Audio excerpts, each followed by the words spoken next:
Hey everyone, welcome to iOS Hacker. In today's quick tutorial, I will show you how to block a contact on your iPhone. This is super helpful if you want to stop someone from calling, texting or FaceTiming you. Let's get started.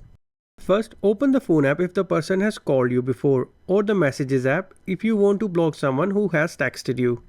In the phone app, go to Recents or Contacts and find the number or person you want to block.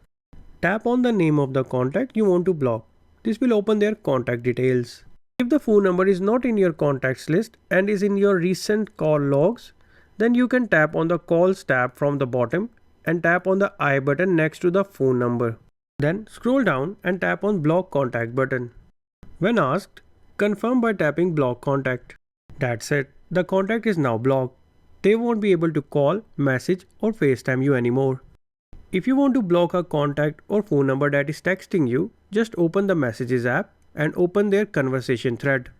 Tap on the contact's name from the top and finally hit the Block Contact button. If you ever change your mind, just go to Settings, tap on Apps, then tap on Phone and find the Block Contacts option. Here you can unblock the blocked contact. And that's how you can block a contact on iPhone. If you found this video helpful, don't forget to hit the like button and subscribe to our channel for more iPhone tips. Thanks for watching.